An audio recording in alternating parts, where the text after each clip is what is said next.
দেশ বাংলাদেশে সাংবাদিক হত্যা এখন প্রতিদিনের সংবাদ শিরোনাম। আবারও সাংবাদিক হত্যার অভিযোগ। ইউনূসের দেশে সাংবাদিক নাজনীন মুনিরকে পুড়িয়ে হত্যার এবার হুমকি উঠে এলো।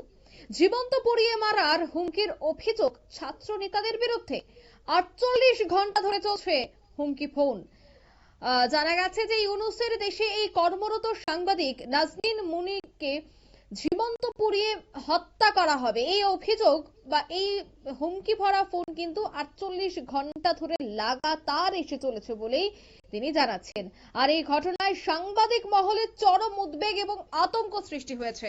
ঘটনাটিকে ঘিরে ইতিমধ্যেই সাংবাদিকদের নিরাপত্তা নিয়েও প্রশ্ন উঠছে। তবে সে বিষয়ে বিস্তারিত জানবো, টেলিফোন লাইনে যুক্ত হয়ে গেছে প্রতিনিধি শেখ মনিরুল।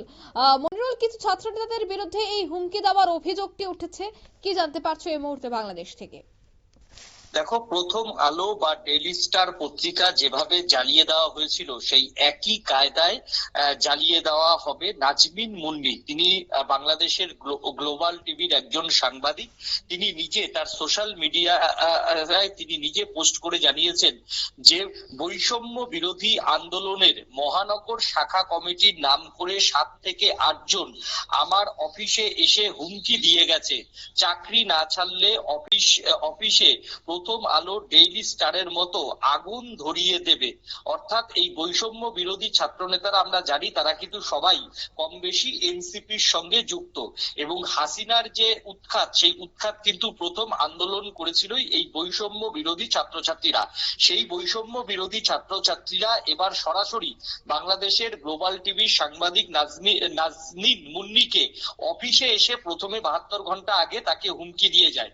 তারপর বিভিন্ন ভাবে তাকে ফোন করে বিগত 2 দিন ধরে হুমকি দিয়ে যাচ্ছে বলে মূলত অভিযোগ সাংবাদিক নাজনীন মুন্নির।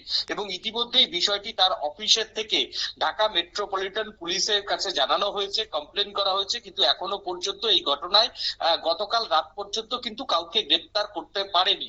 তাতেই কিন্তু আক্ষেপ প্রকাশ করেছেন সাংবাদিক নাজনীন মুন্নি, এবং তিনি জানিয়েছেন যে যেভাবে এখন বাংলাদেশের যারা কাগজ, সেই কাগজগুলো যেমন কোনো নিরাপত্তা নেই, কাগজের দপ্তরগুলো নিরাপত্তা নেই, তেমন কিন্তু পার্সোনাল সাংবাদিকদেরও কিন্তু নিরাপত্তা নেই।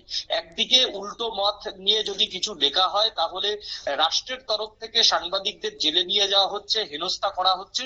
অন্যদিকে এই বৈষম্য বিরোধী ছাত্র নেতারা সরাসরি অফিসে এসে হুমকি দেখার কিন্তু সাহস দেখাচ্ছে। হাসিনার আমলে সাংবাদিকদের বিভিন্নভাবে দলীয় নেতারা এইভাবে কিন্তু হুমকি দেয়নি বলে কিন্তু মনে করছেন সাংবাদিকরা।